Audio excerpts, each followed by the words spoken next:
mabigyan ng libreng learning ang hindi lamang ang kabataan, kundi ang matatanda about sa drugs po. Maraming salamat po. Ginoong Acabado, huwag na po kayo umalis. Tatanungin na po muna kayo ng katanong muna po. Kanino po muna? Kay Brother Nitoy po. Para magiging common question para sa lahat siguro kung sakali. Sa kasalukuyan takbo ng ating lipunan, kayo ba ay komandidato na umaasang magiging profession ang pagiging politiko? May kakayahan ba kayo para suportahan ang inyong pangangailangan? At kung sakali, ang pangangailangan ng inyong barangay, lalo na sa pamamagitan ng salapi o pera o material. Ako po ay isang may sarili po akong tindahan, sari-sari store owner po ako.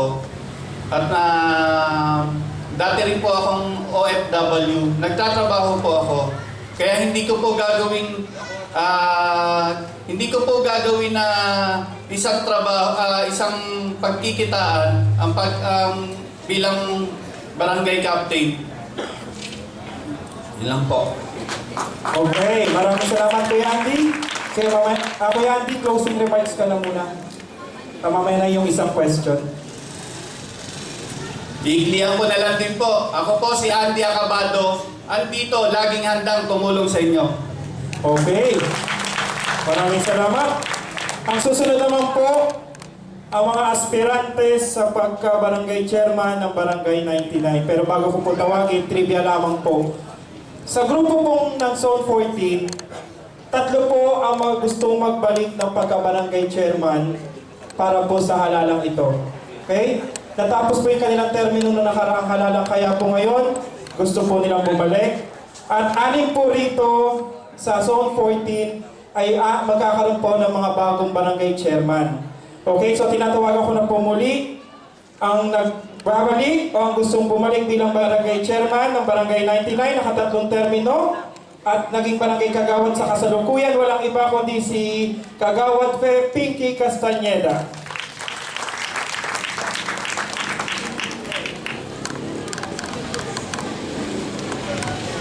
Magandang gabi po. Ako po si Kagawad Castañeda po sa kasalukuyan. Nakatapos po ako ng 3 termino sa loob ng 13 taon.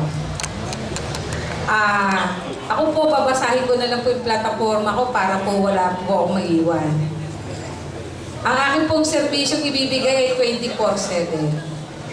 Ang una ko pong plataforma ay ang para sa mga senior citizen po.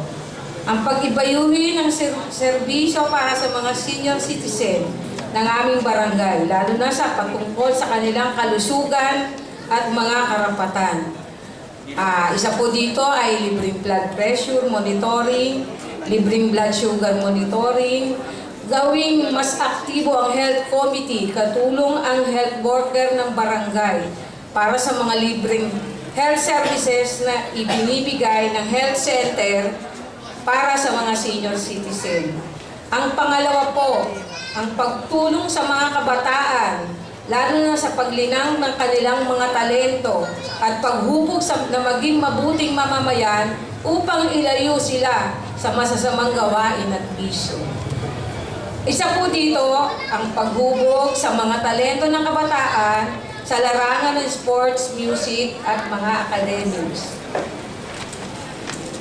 Ang ikalawa po, ang pagtulong sa mga out-of-school youth na makapagpatuloy sa kanilang pag-aaral sa tulong po ng ALS at iba pang proyekto na ibinibigay ng gobyerno, pati na rin ng ating mga NGOs. Ang ikatlo po, hikayatin at magsilbing ehemplo ng mga nasasakupan upang sumunod sa mga batas tungo sa kaayusan at katahimikan ng barangay. Ang pang-apat po,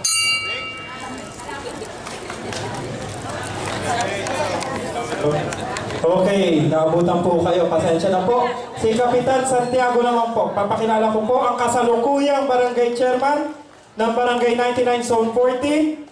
at naghahangad para sa ikalawang termino, walang iba kung hindi si Barangay Chairman Santiago Hagunog. Ako po ang incumbent na barangay chairman ngayon. Ipagpatuloy ko po ang aking paglilingkod. Unahin ko po sa tamang pamamamalakad sa parehas na pagtrato sa aking mga constituent. Ang una ko pong plataforma ay ayusin ang peace and order.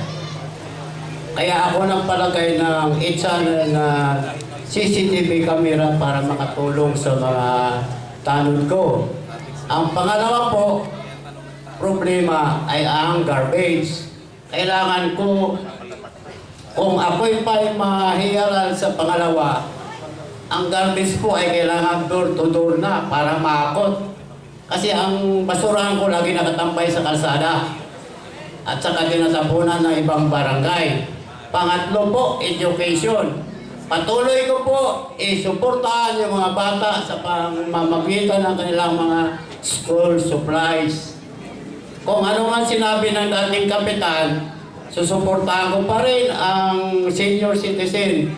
Ganun na lang po ang aking plataforma. Maraming salamat. So, upo muna po kayo ha. Tatayo rin po si Kapit Hagawad Pinky para po sumagot sa katanungan mula sa ating panel.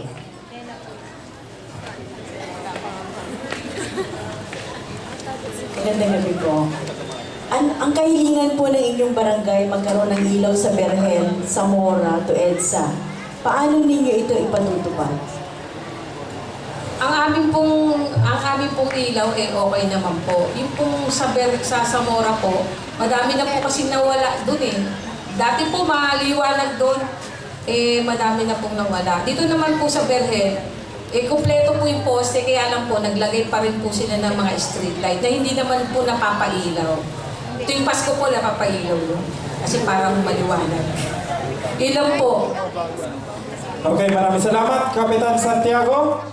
Para po sa katanungan mula sa ating panel.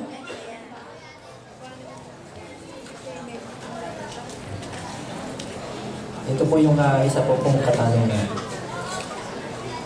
Anong programa ang inyong gagawin para sa mga kabataan para makaiwas sa pinagbabawal na gamot o droga?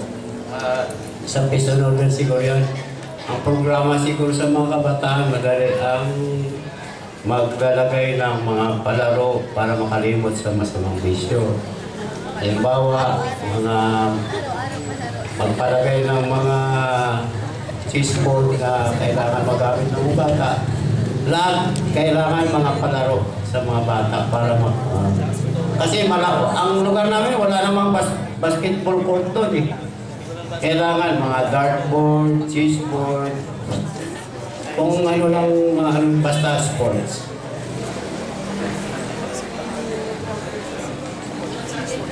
Okay na po, Kap? Okay, maraming salamat po.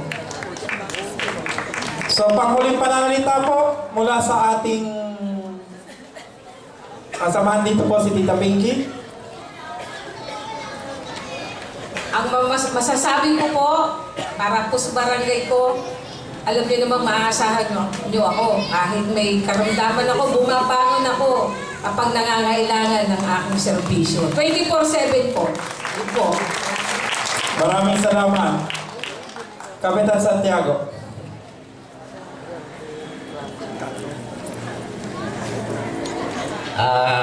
Hindi ko rin siguro masabi dahil ako ang incumbent ngayon, ako nakaupo, ako ang 24/7 sa loob ng barangay po. Ako lang ang tao ng barangay. Okay. 24/7. Yan. So, sa Barangay 99, kayo na po ang bahala. Dalawa po rito sa ating aspirante sa pagkabarangay chairman. Isa nagbabalik at isa naghahangad. Ayan. So, dadako lang po tayo sa susunod na barangay. Isa sa Magigiting, dito sa 12, tinatawagan ko na po naghahangad para sa ikalawang termino. Walang iba kundi si Barangay Chairman Ariel Concepcion. Magandang gabi po sa inyo lahat. Ako po si Kapitan Ariel Concepcion, naghahangad sa pangalawang pagkakataon Ang plataforma ko po ay sisimulan ko sa peace and order. Pananatilihin ko pa rin ang katahimikan at kaayusan ng aking barangay na hanggang sa ngayon ay natatamasa ng aking mga kabarangay. Susunod ko po ang proyekto na dapat ibaba sa senior citizen o ang karapatan ng senior citizen ay ibaba sa barangay at pipilitin ko na sa barangay nila makuha. Dahil kaya nga natin tinawag sa senior citizen. Sila ay yung mga lolo at lola na natin, tapos pahihirapan pa natin. Bakit hindi nila ibaba sa barangay natin na hindi na sila gumastos o mag-aksaya pa ng oras na pumunta sa malayong lugar? Susunod ko po ang ating mga kabataan na tuturuan ko na magkaroon ng respeto sa magulang at sumunod sa mga pinag-uutos nito para hindi po sila pakalat-kalat sa kalansangan. At sa mga kababaihan naman po, mag-ano po ako ng seminar para matutunan nila ang karapatan bilang babae o bilang ilaw ng tahanan. Ang bawsi po ay bababa ko at papaliwanag ko sa kanilang lahat. Yung sa rescue system po, bala kong maglagay ng bagong equipment, lalo na po yung fire hydrant na nakahiikot sa aking barangay. At ang pagpapailaw ng aking paligid sa buong barangay ay akin na rin pong gagawin. Ito po yung naka-linya na po at hindi lang po natuloy dahil dumating po ang eleksyon. At maraming salamat din po kay Father Pascal at gagawin tayo ng ganito dahil isa rin po sa programa ko ay mapalapit ang lahat ng proyekto ng simbahan sa aking barangay. Yun lang po. Maraming salamat. Kap, diyan ka na para sa katanungan.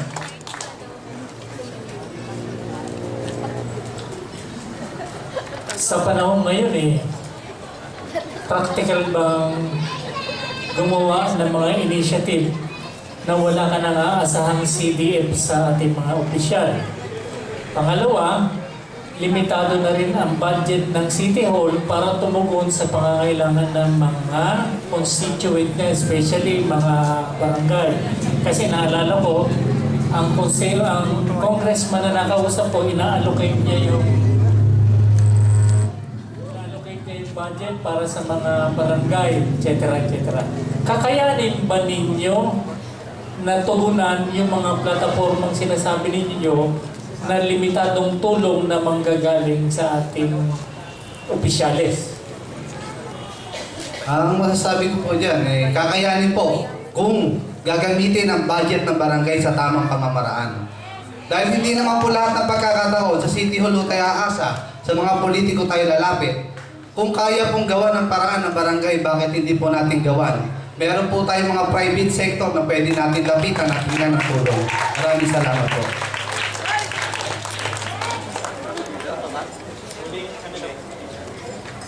Hihingi ko po itong pagkakataon na ito upang magpasalamat sa ating pamunuan ng San Roque at sa pagkikipagtulungan ng aking barangay o aking nasasakupan. At nakamit ko ang Barangay Pogi na unang nakakamit ng Barangay Pogi netong 2013. Ito po yung aking pagpapatuloy at sana sa susunod na taon ako pa rin. Maraming salamat po.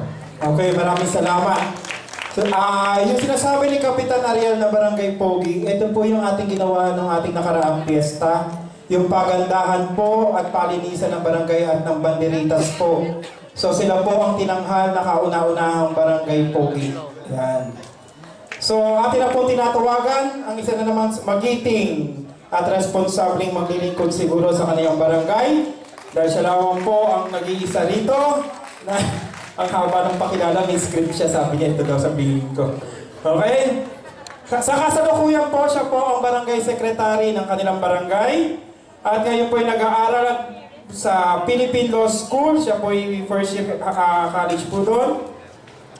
At siya po ay, ang nanay niya po ay si Amor Birata, isa pong magaling na reporter po. At may dalawang anak sa kanyang asawa pong si Joseph Rizos. So tinatawagan ko na po, walang iba ang naghahangad na maging barangay chairman ng Barangay 115 Zone 14, Lara Adjao Rizos. Magandang gabi po sa inyong lahat. Ako po si Lara Rizos. Kapag ako ay pinalad na maihalal bilang barangay chairwoman ng barangay 115 Zone 14, ako po ay walang babaguhin, bagkus ay daragdagan po at pag-itingin ang nasimula ng aming kasalukuyang Kapitana Feli Adjao. Ngunit sa akin pong unang pag-upo, ako po ay nangangako, dahil alam ko po yun ang kakulangan ng aming barangay, nabibigyan ko ng 24 hours duty ang aming mga tanod at bibigyan ng tao na tatao sa aming barangay hall. Pangalawa po, maglulunsad po ako ng mga sports clinic pag summer para sa mga kabataan. Pag-iitingin ko po ang kanilang kakayahan sa larangan ng sports. Pangalawa po, ibababa ko po ang nararapat ng mga proyektong lokal ng ating mga konsehal, mayor sa ating barangay. Pagkat iyon po sa aking paningin ay nararapat na gawing tayo po ang maging daan para mapabatid sa ating mga kabarangay kung ano ang proyektong dapat nating maramdaman mula sa lokal. Maraming salamat po. Attorney, tayo ka na dyan. Tatanungin ka na. Hindi po ako galing. Ganun po. Gandang gabi po. Ganda po ang question niyo. Sa inyong pong barangay, ang kahilingan po ng inyong mga kabarangay ay magkaroon ng emergency response unit. Paano niyo ito ipatutupad? Ipatutupad ko po iyan ng kahilingan ng aking kabarangay sa pamamagitan po ng pakikipag-coordinate sa lokal na pamahalaan kung saan kailangan ko pong malaman ang kanilang plataforma or goal, objective. Kung ano po ang kanilang mga proyektong sinasabing ilulunsad, kasi po naniniwala po ako na dapat ang proyekto ay stricto ang pwede mag-English? Strict implementation para po masabi natin kung maitutupad natin ito. Huwag po tayo puro salita. Kailangan po nagawa. Maraming salamat. Panguling pananalita. Kung ako po ay maihahalal, ako po ay maglilingkod ng walang pagimbot at buong katapatan. Sisikapin ko po maging isang mabuting leader sa isip, salita at gawa. Sapagkat naniniwala po ako na ang salitang leader ay isang hindi salita o ngalan o posisyon. Bagus ito po ay isang pandiwa na nangangailangan ng kilos at paggawa. Salamat po. Okay, maraming salamat. Aspirante sa pagkabarangay chairman, Lara Adjao Rizos. Okay? Sa pagkakataong ito po, nagkaroon naman po ng emergency yung isa sa tatakbo po sa pagkabarangay chairman ng barangay 116. So, atin na lang po mapagbibigyan ngayon ang isa rito sa aspirante sa pagkabarangay chairman. So, tinatawagan ko na po kasalukuyang barangay kagawad po ng barangay 116. Walang iba kundi si Repostiano Elmiro Jr. Magandang gabi po sa inyong lahat. Ako po si JR. Nanilbihan na rin po rito sa San Roque, past grand night po ng Council 11-309. Ang agenda ko po, ang propaganda ko po, ang plataforma ko po, ito po. Ang black and white po na pag-uusap na transaction po sa aming barangay. Na kailangan po na mga barangay po, mga barangay official, kung ano po yung transaksyon o gagawin ng proyekto, ay alam ng mga kabarangay. Bababa po kami tuwing quarterly sa aming barangay kung ano po ang napag-usapan ng aming mga barangay official na pagkasunduan at ang pondo kailangan malaman nila kung tama kung saan ginamit. Kailangan po black and white po ang sasabihin po namin na katotohanan. Okay, para po sa katanungan.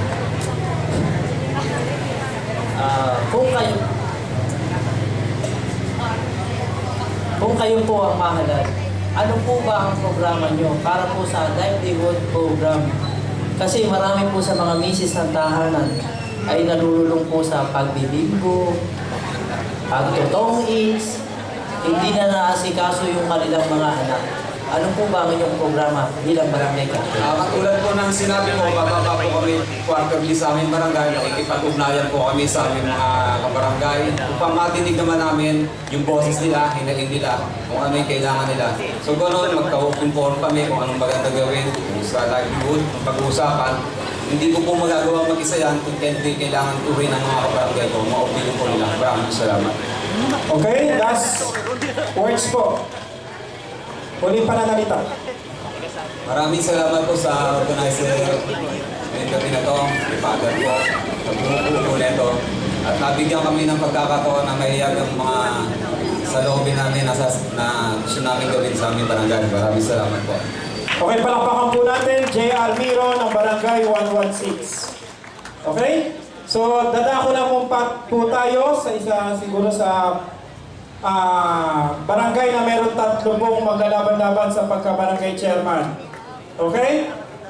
So, una po, akin na po tinatawagan, nakapaglingkod po ng 3 beses bilang barangay chairman ng Barangay 117. Kasalukuyang barangay Kagawad, walang iba kundi si Ginoong Raulito o Rolly Cruz. Magandang gabi po sa inyo lahat. Sa mga bumubuo po ng forum na ito, kay Father, sa mga kasama kong kakandidato muli, at maraming magandang gabi po sa inyo lahat. Sa 3 termino ko po na tinapos bilang kapitan, marami na po kaming nagawa. So yung mga kakulangan po ay sususuguhan ko na lang po. Kagaya po ng mga pailaw, yung po hindi natapos na mga drainage. Sa totoo lang po, noong unang pagpupo ko po, ako po ang nagpatayo ng barangay hall. Sinikap kong magawa ang kalye, pasimentohan at magpagawa ng mga poso. So, siguro po, kung may kakulangan man po, pag-uusapan po namin ng mga kagawad kung ano pa ang kakulangan. At pag-iitingin ko po rin ang mga peace and order.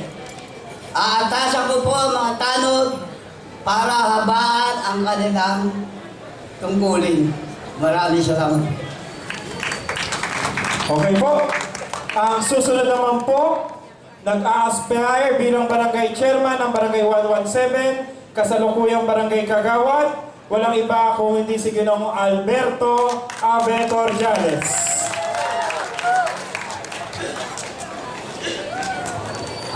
Magandang gabi po sa lahat. Lalo na po kay Father Pascal Godinho po. Saka po sa lahat ng guests. Hindi pa tapos. Okay. Magandang gabi po sa lahat. Lalo na po yung mga taga-barangay 117. Nagpapasalamat po kami dahil nabigyan po kami ng pagkakataon na ganito para makapagsalita sa ating kabarangay.